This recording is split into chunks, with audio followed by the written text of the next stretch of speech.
Good afternoon, New York, and the rest of our listeners around the globe. My name is June Stoyer, and I'm the host of the Organic View radio show. Our podcast is available on iTunes, Zune, and you can also visit our website at www.theorganicview.com. If you'd like to be on the show or would like to find out about sponsorship opportunities, please contact us at questions@theorganicview.com. Today's show is sponsored by coronatools.com, the nation's leader in garden and landscaping tools. Listeners of the Organic View can receive 20% off their coronatools.com purchase by using the coupon code ORGVIEW. That's ORGVIEW. For more promotional offers, please visit our website at www.theorganicview.com. And don't forget to check out our contest section.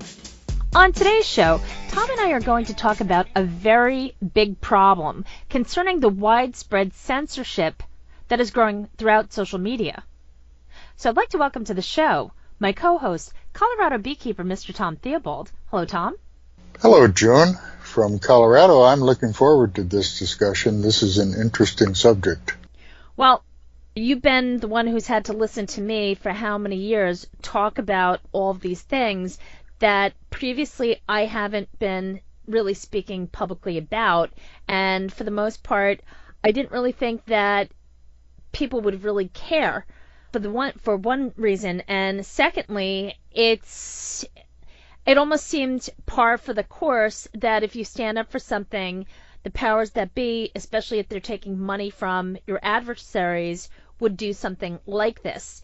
And this is not something that has been happening just exclusively to me, but across the board, this problem has been going on for several years now. And it's not just one network.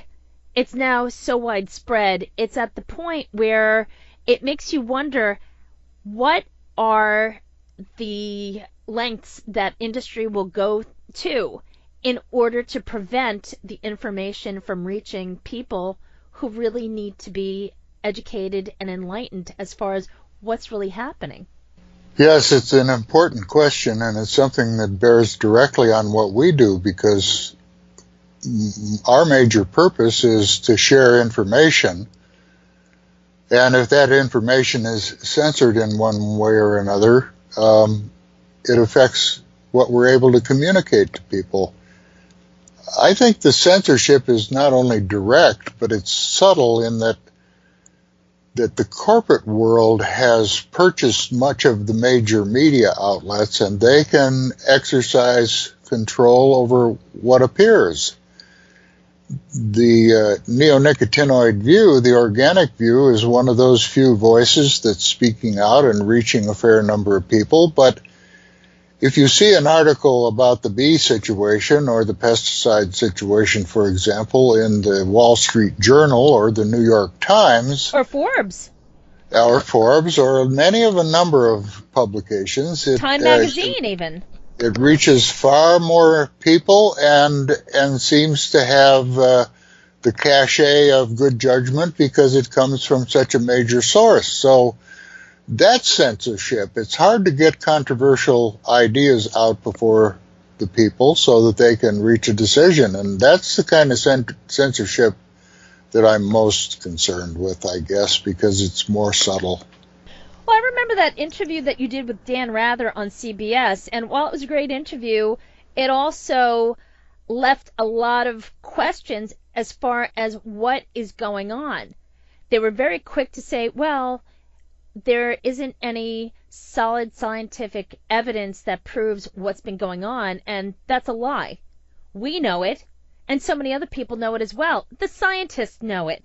And we've been talking time and time again about this very subject, that industry has their paid apologists that are paid to produce the desired results so that they can continue to sell these chemicals and continue to contaminate the environment. You've said it so many times, Tom, and the thing is that now it's just gotten to the point where, what's left?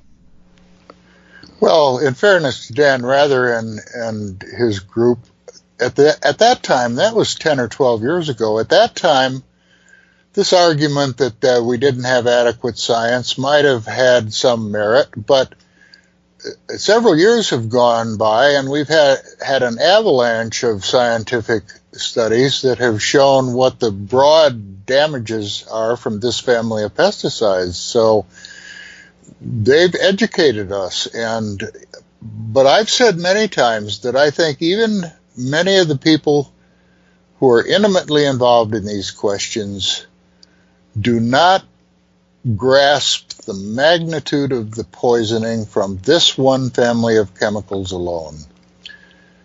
And that's the censorship.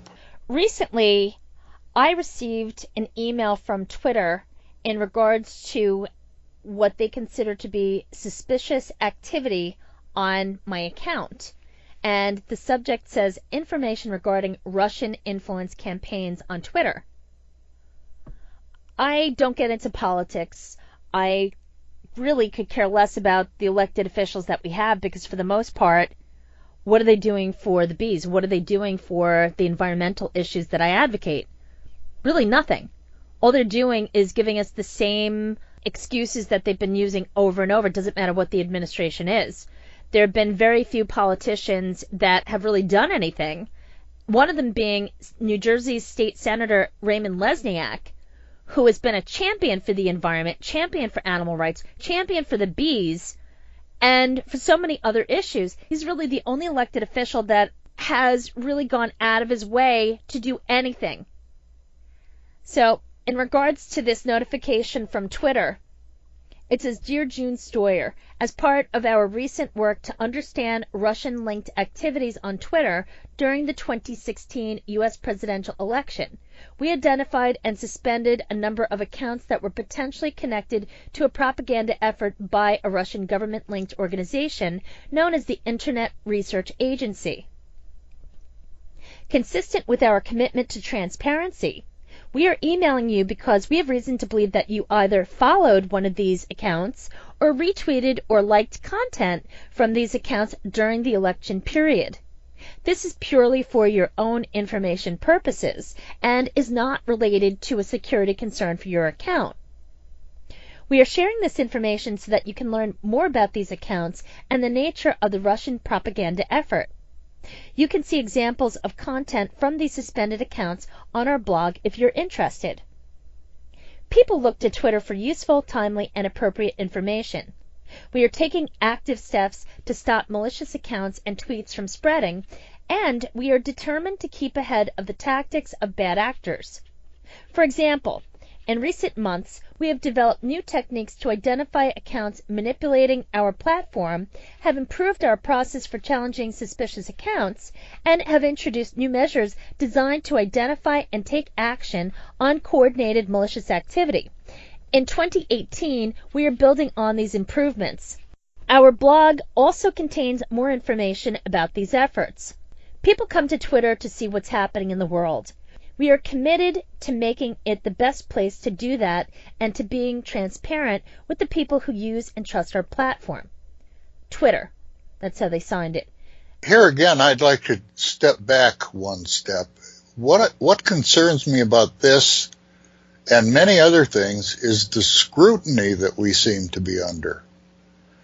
Someone, not even someone, but some algorithm had analyzed the traffic on your account and reached these conclusions and suggested all of this stuff going on. And if you carry a smartphone, they probably know where you are at any time and what you're doing.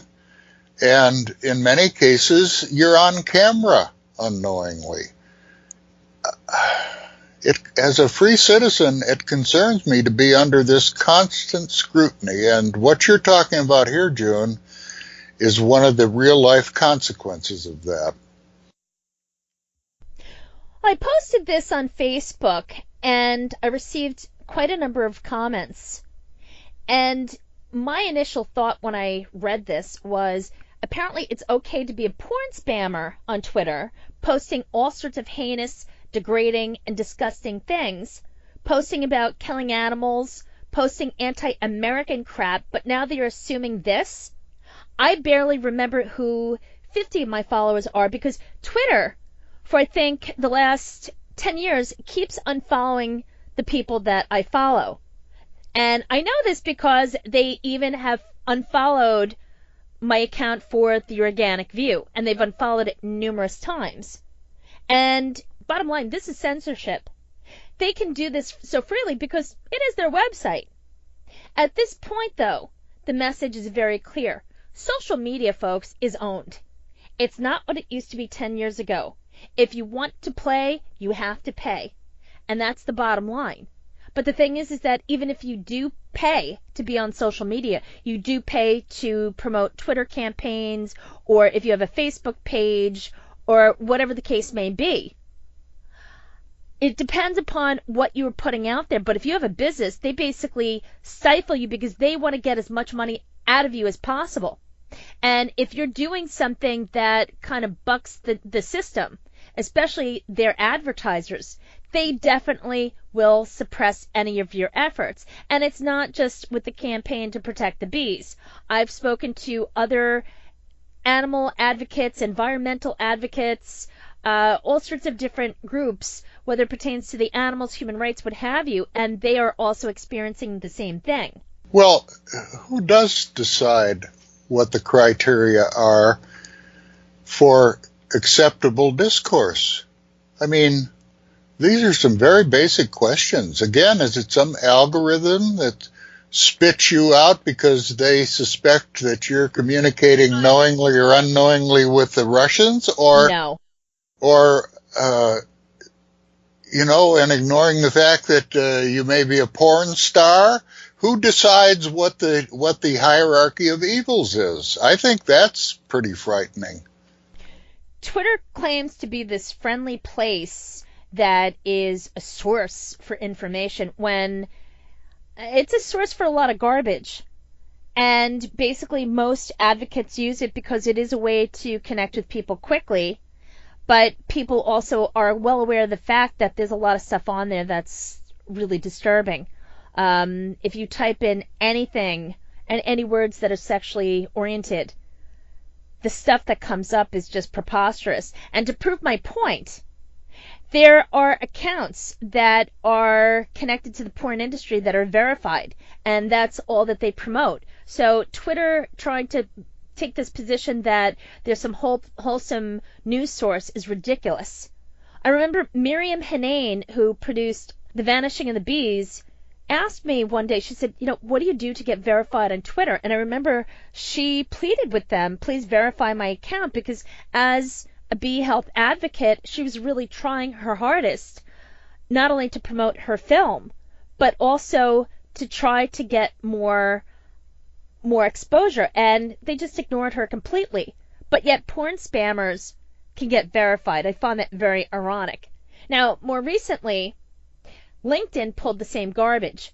LinkedIn suspended my account and demanded that I give them a government-issued identification in order to reinstate my account. And I saved all the emails and the correspondence, but I basically blasted them and I said, are you willing to assume the legal liability that will be attached to requesting government-issued ID that can basically be used to exploit, harass, or corrupt my credit? In this day and age where information is so easily and abundantly harvested, folks, you have to be careful about what you put out there. And a website like LinkedIn or Facebook pulled the same thing a couple of years ago. They didn't elaborate as far as what was going on, but they did verify the page for the Organic View show. And so apparently there was something that was going on that they didn't elaborate. But with LinkedIn, to a certain degree, it is dangerous to put too much information about yourself out there. And people will post all of their information about their work history, so on and so forth. And once again, that's something that can be used to exploit your credit, your personal credit. Somebody can open up a line of credit and take out a mortgage. I mean, it's ridiculous. Not to mention the fact that I experienced censorship last year with YouTube. YouTube pulled down all of the interviews that I did with a gentleman named John Berry. John Berry was a Vietnam veteran who devoted his life to advocating for the rights of the living veterans and their families so that they could get the medical treatment and financial support that they were entitled to. And all of the interviews were pulled down, and the email that I received from YouTube basically said that their advertisers felt that this was content that was not suitable for advertisement. Yeah, who were the advertisers in question? Monsanto? That would make sense, especially since Mr. Berry, who unfortunately passed away last year, was very open about the impact of Agent Orange on the human body, especially his own body. The physical pains, the visible illness that when you saw him, the way he looked, it was terrible. He suffered tremendously to the very end. And this is how they're treating our veterans? It's disgraceful. It really is, Tom. I mean, I don't know what more they're going to be doing, but I'm sure that this is not the end of it. Well, we can bring that story home. This is what's being done all across the country with these agricultural chemicals that are being called into question. We may be sacrificing a whole generation of youngsters to exposure to the neurotoxins, the neonicotinoids, that are beginning to manifest themselves in a number of human conditions. It's Agent Orange all over again, multiplied by 100 or 200 or 300. They're doing it to us right now. Well, Tom, you've been listening to me talk about this for so many years, but enough is enough. And folks, I do intend to share some of the things that I've just shared with you on this segment in the companion article, which will follow with this segment. Tom, thank you for joining me today. I appreciate all of your time and also your support over the years. Well, June, it's sometimes discouraging to talk about these things, but I think it's healthy nevertheless, and I thank you for offering us an opportunity to do that. Thanks, Tom. And folks, if you have experienced any type of censorship, especially if you are an advocate for the environment or any other cause, please write to us at questions@theorganicview.com. Thank you for tuning in. This has been June Stoyer with the Organic View Radio Show. Please tune in each week as Tom and I continue the discussion on the Neonicotinoid View Radio Show. Have a great afternoon.